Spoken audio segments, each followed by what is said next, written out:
Hey folks, end all be all here, and we're back with the second match of this week. Boy, we've got a spicy one for you guys today. All my opponents this week, in fact, have been really, really good. I really enjoyed the last match, the first match of this week. I have the video uploaded for that as well, and this one is extremely promising as well. My opponent actually has the GL advantage, 5 GLs to my 4 GLs, and heir to the Jedi is his title. I'm not able to pronounce his name, but he's from the guild Who Is Your Grandpa? 845k lifetime banners, so decently successful. He goes pretty hard on defense. If you see over here, almost 700 defense, and you'll see in his history. So there you can see he's got all 5 GLs, ultimates on all of them. No R8s on any of the GLs, but they're all well modded, so it's a pretty decent advantage. Plus, from his history, I see that he usually keeps 3 GLs on defense, so he's going to go really hard. He likes to make it a slugfest. He's a more of a slugfest kind of a player. So obviously, the way that you counter such players is you go efficiency. It's always a risk when you're going up with a lower amount of GLs against a higher amount of GLs, because there is a risk that they might put all 5 of their GLs on defense, and I just have 4. What do I do in that case? So that's always a risk you're willing to take if you're going full efficiency, because then if you keep all your GLs on offense, then your opponent is going to have an easier time clearing it, your own defense. So there's a fine balance that you have to strike, and I'm going to talk a little bit about what to do, how to handle opponents with higher GLs than you. So the one advantage that I have is my opponent does not have the executor, and I do.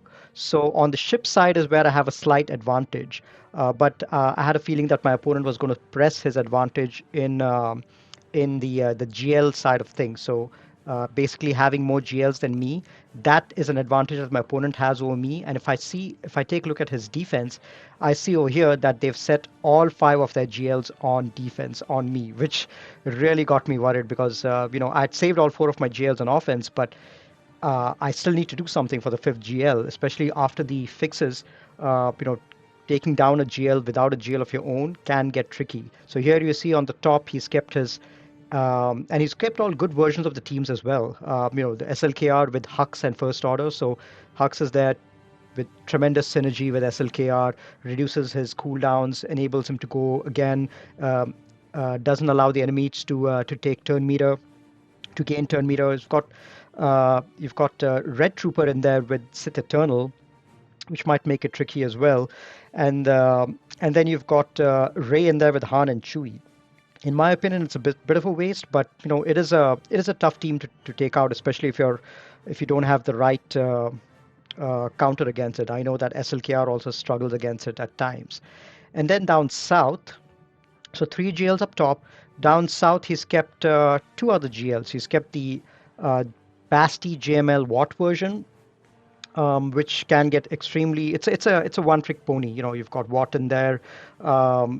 You have to basically multi-shot that team if you don't have a GL of your own. And then you've got the JMK squad as well with Kenobi and Ahsoka. So he's gone all in terms of what he wants to do with this GL. He's kept the 5 really good versions of his GLs on defense.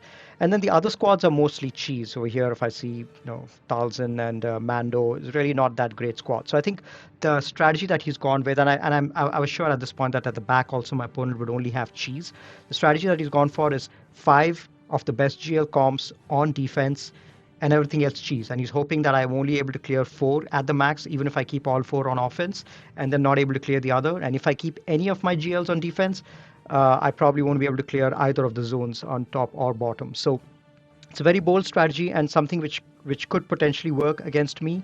And the way that you handle opponents who have a GL advantage is you shouldn't really think of it only as a GL versus GL game. It should be a lot depends on what kind of counters you can take against his AAA teams, which typically people usually require a GL against. Can you counter them with a non-GL? So I can give you an example. If your opponent if you set a Darth Revan team and an opponent it has to take a GL against it, he's not comfortable using off-meta counters against Darth Revan. but you can counter a Darth Revan with your own either Vader-Thrawn or Troopers or something else like that. If you can use a non-GL against your against Darth Revan and an enemy can't, then you've got a GL advantage because they are forced to use a GL against it. If you use a GL against if you use a non-GL counter against JKL, for example, but your enemy has to use a GL against a JKL with a really fast Shakti, then you have a GL advantage. If you can counter the CLS squad, for example, with a JTR or troopers, and your enemy opponent feels comfortable only taking a GL against your CLS, then you have a GL advantage. So a lot depends on uh, uh, what kind of teams you can pull a GL from your opponent. Those are the so you have to basically take the GLs, the number of GLs that you have, along with the ability to counter non-GL great teams with the off-meta counters. That in combination is what you have to look at when you're comparing opponents. So in this particular case, I knew that my opponent typically takes a GL or a really hard counter against teams like GAS and CLS and Darth Revan. So I kept all of those teams up front. I saw that he struggled a little bit with crew as well, so I kept that in the front as well. He was able to one-shot everything, no problem, but he ended up using all of his really strong teams, I bet, like GAS, DR, and all of that. And which is why at the back, my JKL was able to hold, and Rex as well. He had 4 battles against JKL, and then 1 battle against Rex, both of them undefeated. And then if you see down here, he had 2 battles against my Finn. He was able to one-shot my Grievous, but again, also 2 battles against my my Hux. So my opponent did keep all 5 of his GLs on defense, but apart from that, everything else is cheese. And he kept all of his best teams on offense apart from his GLs. His CLS, JKR, Han and Chewie, and Gas and DR and all of that good stuff. And despite that, he wasn't able to clear my board, which is really good. Which is why it's so important to keep a uniformly tough defense. Don't give them any room to play when they decide to employ the strategy. And over here also you can see he had 2 battles against my Newt and 4 battles against my Bo-Katan, Karth, and Mandalorian, and the armorer. This one was a surprise to me. I really didn't expect the squad to hold as much. But when you're running low on your teams, I bet a squad which has so many assists and recovery and days, it can tend to surprise you. So he barely managed to clear my top zone, and couldn't clear my bottom back zone, character zone. And then for ships, he was able to clear it, although he did struggle a little bit on my executor. So this is at the end of the battle. I think he paused a little bit over here, but at the end of the battle, he did one shot my negotiator, and he took about 3 battles against my executor, but he did get it down. So I did have that executor advantage, but he kept his best ships on offense, and he was able to clear this. I think he was determined to make it a zone hold strategy, which is why he kept his best ships on offense, and wanted me to slip up on a few zones over here and not clear.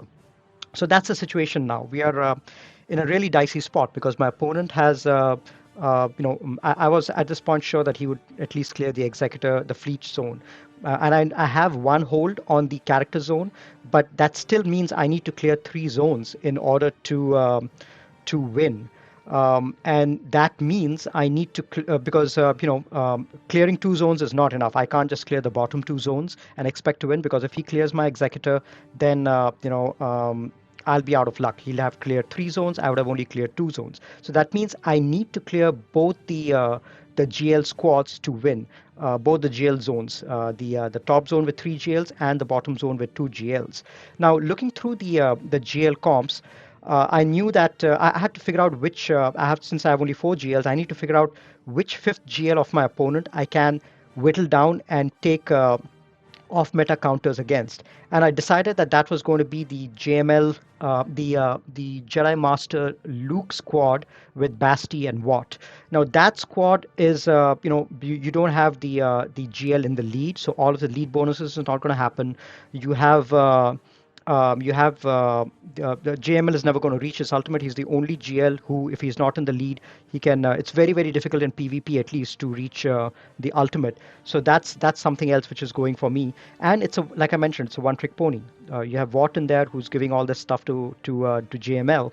But if you take down Watt and then if you can focus down and take down Basti, then it's relatively easier to clean up a leaderless JML squad, a lone JML, than it is to clear up any of the other GLs. Like it's extremely tough to whittle down a Sith Eternal or a JMK or Rey or SLKR. Rey and SLKR are the toughest solos to clear. You'll end up throwing a lot of good teams at it. So I decided to use my 4 GLs against those squads and break down and try to break down Basti, JML, Watt with squads of my own.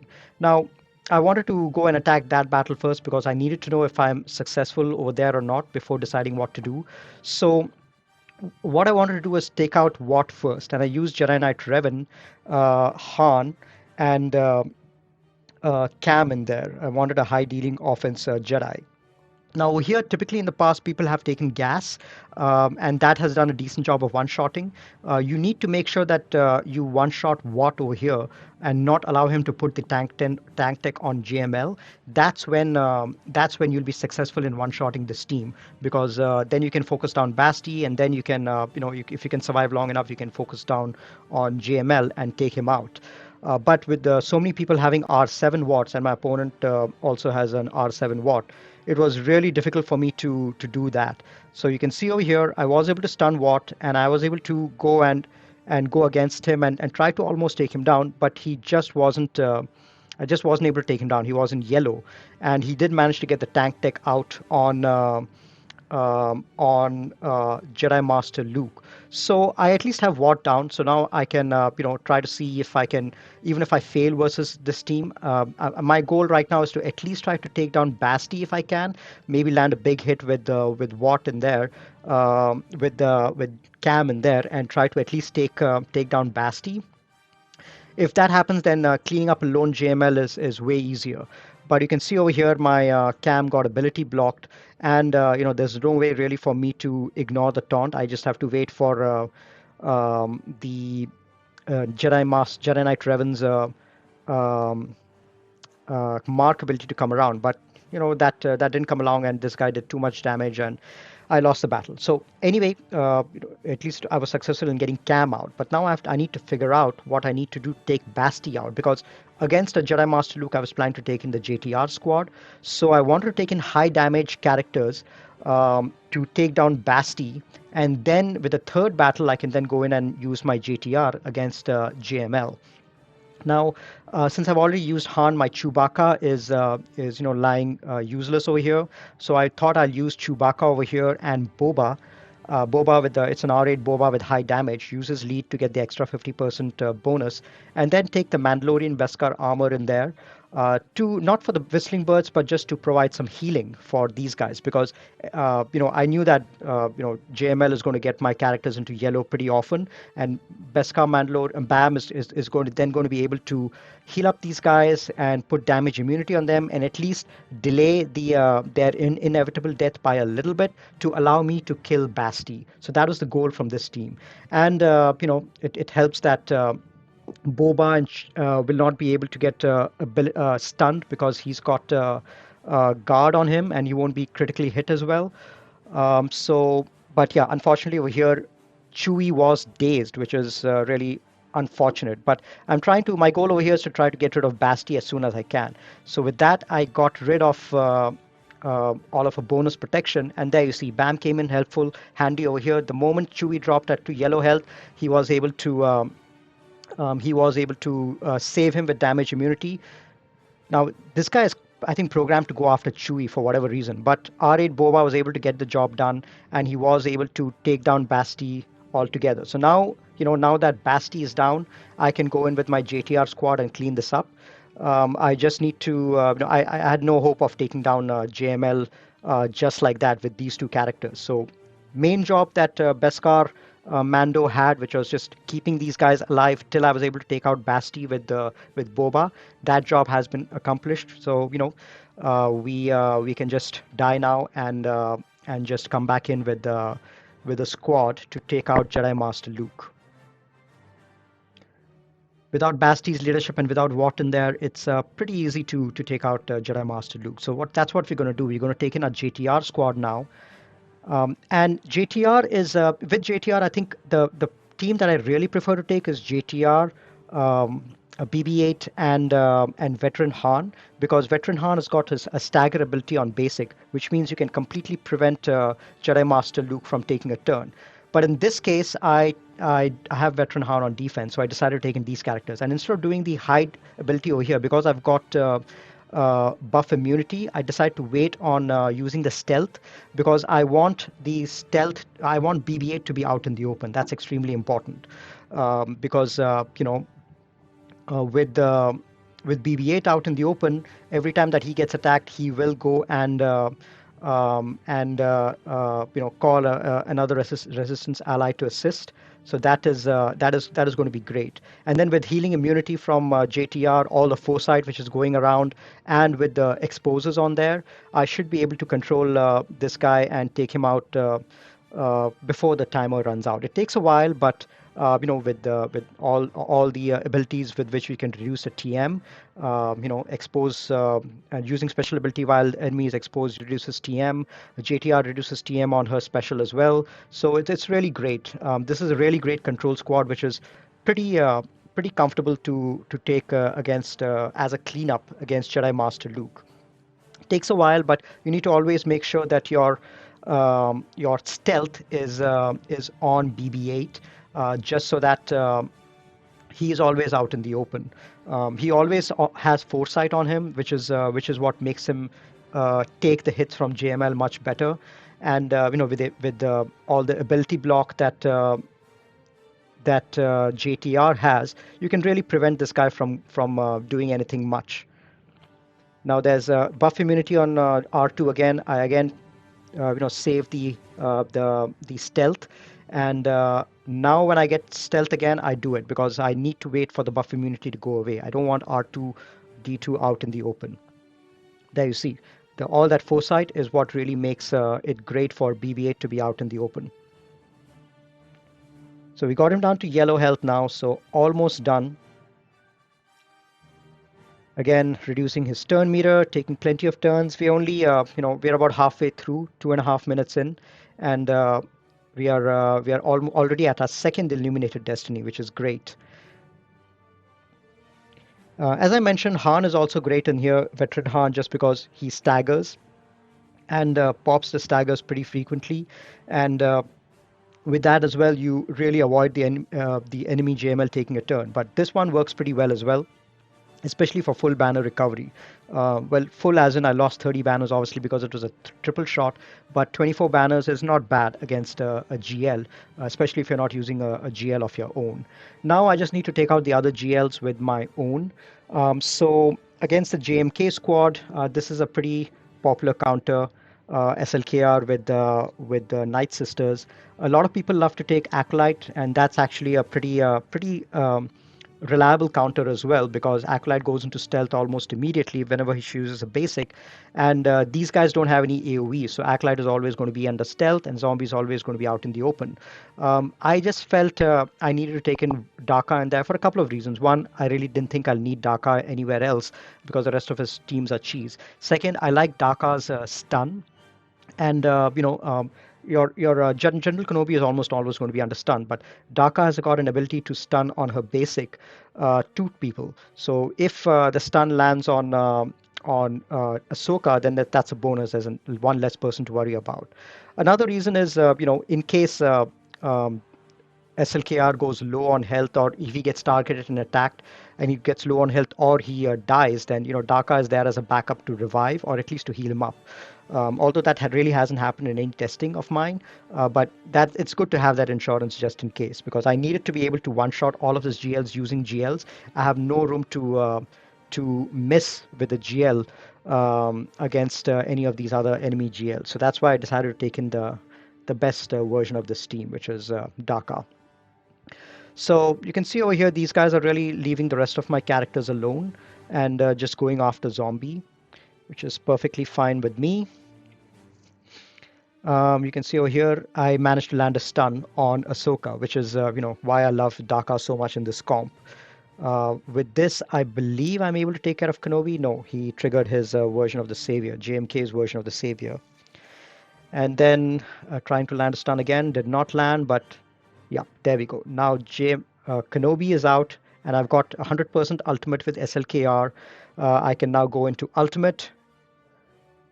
Ahsoka is out, and now it's just a question of getting rid of Kenobi, which will take a couple of turns, but it should be no problem at all.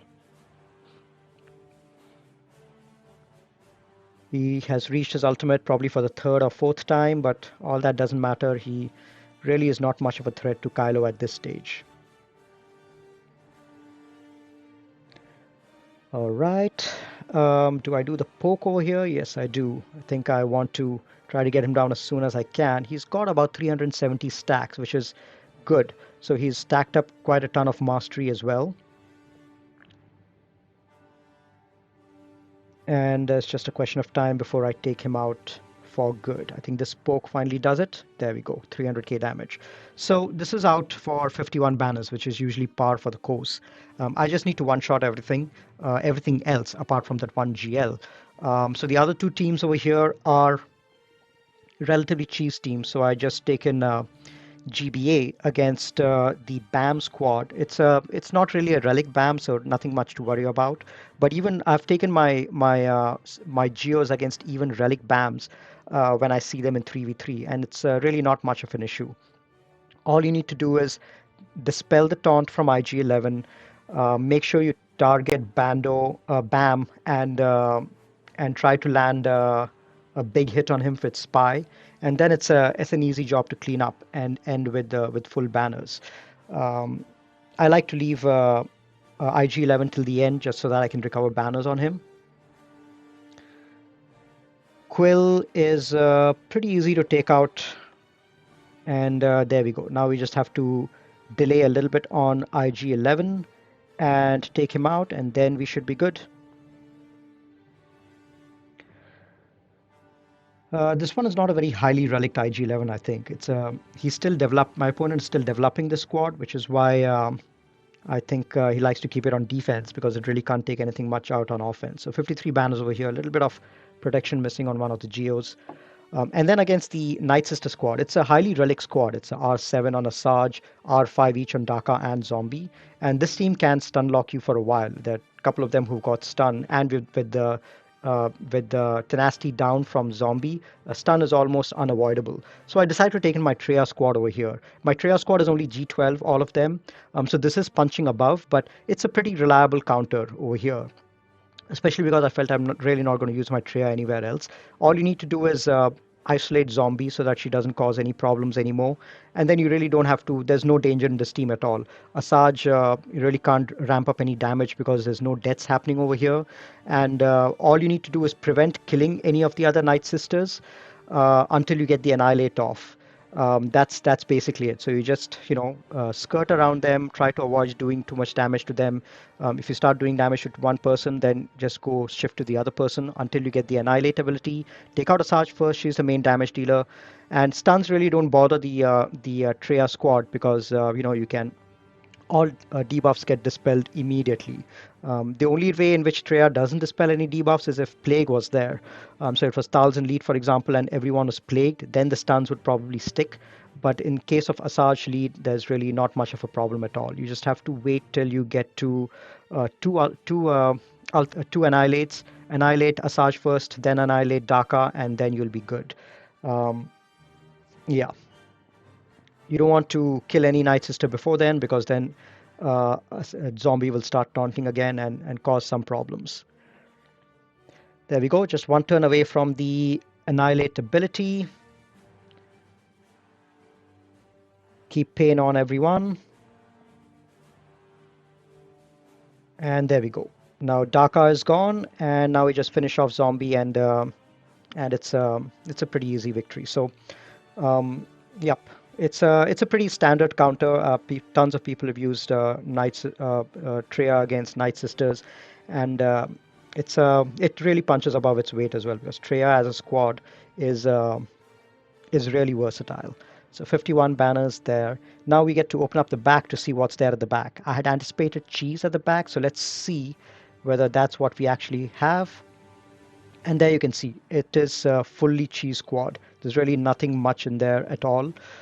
So I really don't have too much to worry about. I was afraid there might be a gas or DR or something else like that in there, which would be a little difficult for me to find an answer for.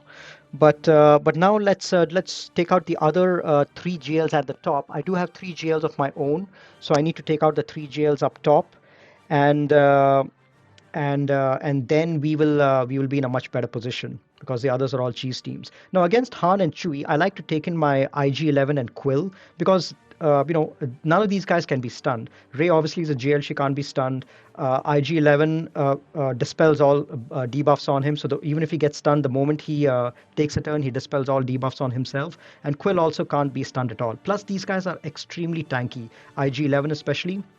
He recovers protection on crit, and these guys crit a lot. You can see Han did so many crits on him, and it just ended up healing my IG-11. So it's really great to have that in there. Now, the first whirlwind I got, I managed to take out the first character without lifeblood, which was Han in this case. And once Han is out, then I just need to make sure that I time my ultimate properly to and then wait it out until Chewie is out in the open, and then I can take Chewie out with another whirlwind. And then once it's only Rey in the background, then it's a much easier job getting rid of these guys. So Rey is doing a few whirlwinds, but all of my characters have got plenty of lifeblood, so really nothing much to worry about. This team is sort of a waste on defense just because you're using up two great teams, Rey as well as Han and Chewie, who can do so many things on defense. So another ultimate, another whirlwind from Rey, but wasn't able to take down Chewie. But now I decide to wait a little bit for my ultimate. I managed to tank one ultimate over here, and at this point, Chewie was out in the open, so I decided to take Chewie out with a whirlwind. And now it's just a question of going into an ultimate and finishing off Rey. So that's what I do over here.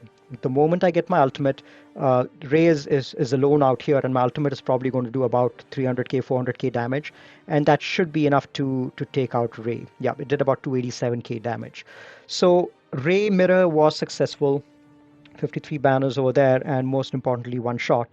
Now against Sith Eternal, I just have my two Jedi GLs left, and against Sith Eternal, I decided to take in Jedi Master Kenobi.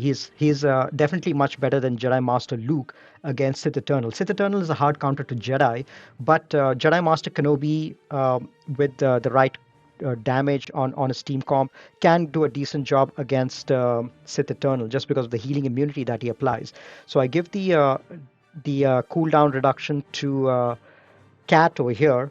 And I want to, Sith Trooper is going to be taunting a lot, so I want to just take him out. So I do that, take him out, and then I need to. Actually, I started attacking Sith Eternal over here, but I should have probably gone after the Sith Trooper just because there was no way for me to really target Sith Eternal anymore. So I needed to probably just take down Sith Trooper and then focus down on Sith Eternal as soon as I can. That would have been the better strategy, but no harm. I was able to take down Sith Eternal. Now it's the Red Trooper. Now it's just a question of applying healing immunity on Sith Eternal and doing a lot of big hits on him and take him down before he gets to his ultimate. So another mass assist from Kenobi and another mass assist from Jedi Master Kenobi, and I end with full 54 banners over here. So just managed to take care of him before he got into his ultimate. I should have probably played it a little better by annihilating Sith Trooper first, and then going after the Red Trooper, finishing him off, and then going all in on Sith Eternal, because you can't afford to wait for him to get into his ultimate. Now against SLKR, the only GL left, he's got his Hux in there. JML is typically a very hard counter to SLKR just because of ability blocked. And I've got my, the two main weaknesses to SLKR, ability block and foresight, which is why I've modded my JMK, Jedi Master Luke, for tons and tons of potency and just for the, the consistency of applying ability block. And the other weakness of SLKR, like I mentioned, is foresight. And that's why I've got both Hermit Yoda as well as Grand Master Yoda in there, just to apply tons of foresight and to basically prevent this guy's AoE from doing much damage. So that's what I'm doing over here. I'm trying to get through these side characters as soon as I can. And I need to make sure that I've got foresight on most of these characters. So that's what I do over here. I get the foresight on, and I get the ability block also on, and then I try to get some heal up there. So two sources of foresight is really amazing. It helps to keep SLKR's ultimate in check. Now I'm just trying to, reduce his cooldowns. Uh, you know, try to keep him in check and get damage done with both SLKR, with both JML as well as Grandmaster Yoda. With that, I get a 53, a little bit of protection missing on JML, but at least it's a consistent counter. So, just remember that against SLKR, ability block and foresight. Those two things work pretty well against him. Now, the other teams are all mostly cheese teams, so I'm going to speed through these battles. It's, really not much of an issue getting rid of these guys.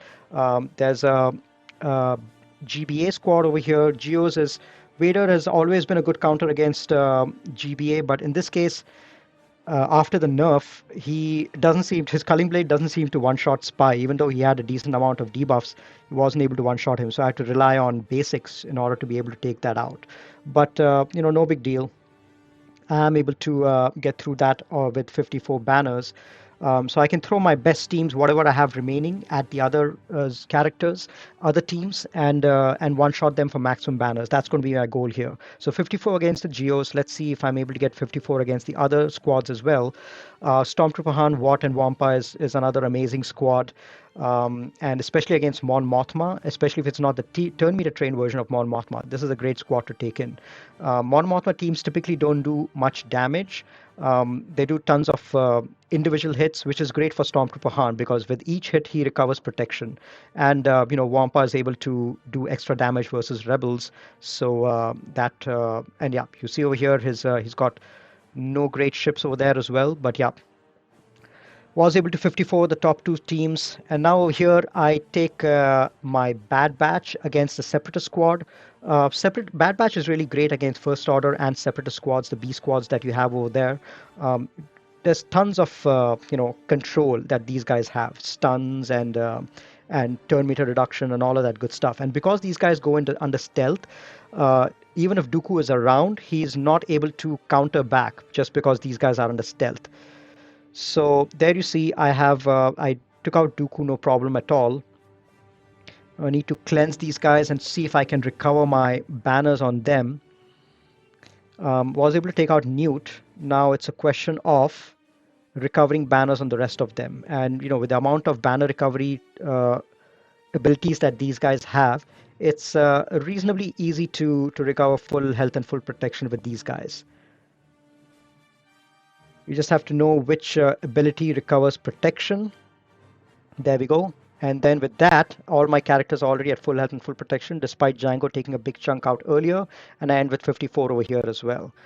Now, let's see. I've got Padme to take against this squad. And I'm faster, so I'm able to get the protection up early, which means I have a good chance of full 54 banners over here. Just need to make sure that protection up stays on these characters.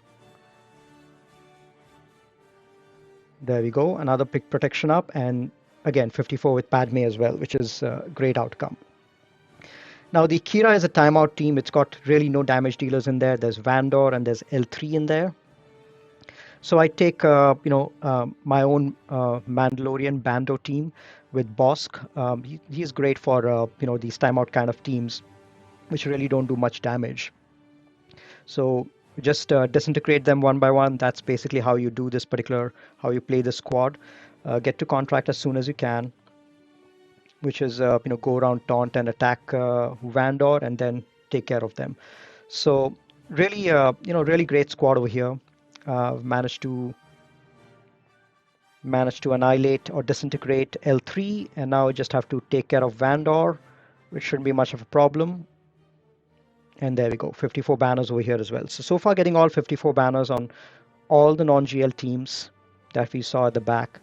Now, troopers against this B rebel squad, not much of a problem. Take out Rolo first, do a mass assist on Wedge, take him out, and then on Biggs, and then Wedge. So 54 banners over here as well. And finally, we have B Old Republic squad. We should be able to take care of this pretty easily as well.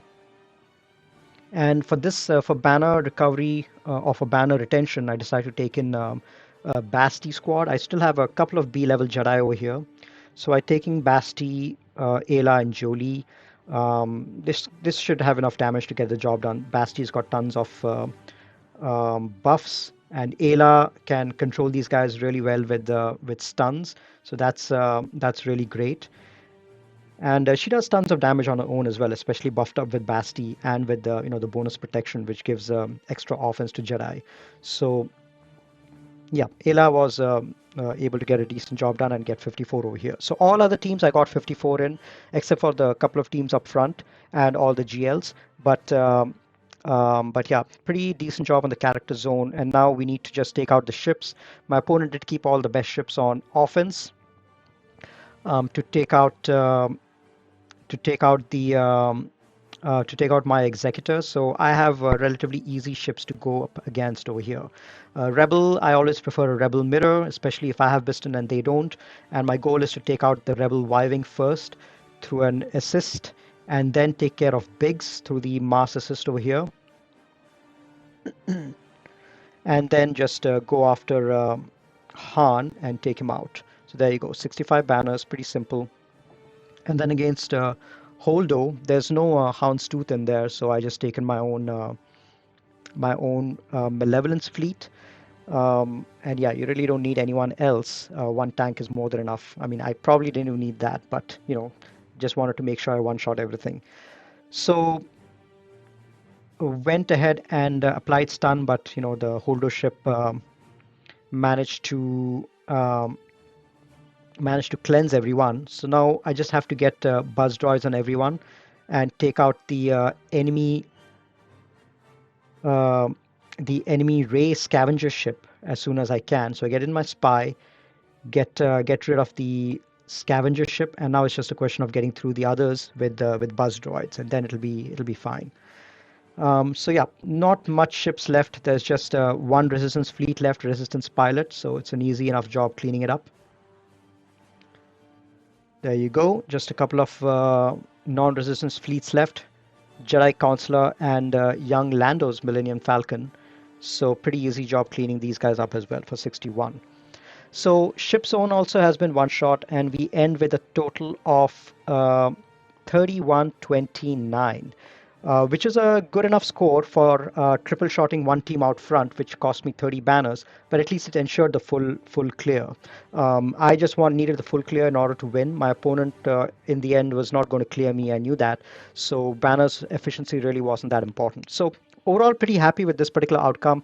Was a little nervous going in, given that fact that my opponent kept all 5 GLs, but yeah, as long as you're able to whittle down that extra GL and not make any mistakes on your other GL matches, it should be pretty straightforward. If my opponent had kept maybe even 1 or 2 other AAA teams at the back, then maybe I would have struggled to clear. Or if he had not kept his GLs at the top and kept some of them at the back, then I would have probably overkilled the front with a few GLs of my own and not had any other GLs to clear the back as well. So there's different strategies that you can employ in order to bait certain counters out from your opponent. But in this particular case, I think my opponent's main goal was to prevent me from clearing 2 zones and then himself clear 3 zones and win. That was his goal. But I was able to get around that by full clearing. So really good match, really enjoyed it. Kudos to my opponent for having the guts to keep all GLs on defense. This match made me think and sweat quite a bit. So again, second match in the week. Again, another great match. Really enjoyed it. Third one is going to be a really good one as well. So looking forward to that one.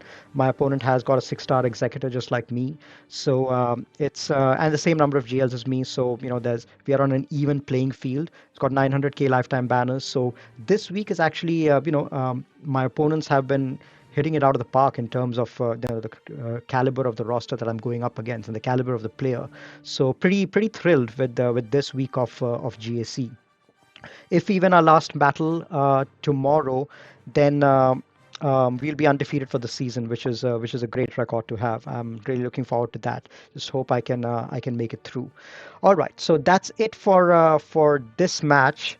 I will catch you guys for the last match, and then that'll be the end of this season, and then we'll be on to season of 5v5 next, which should be interesting. This is going to be the first season of 5v5 after the GL updates have been in. So I'll catch you guys soon. Take care and happy gaming.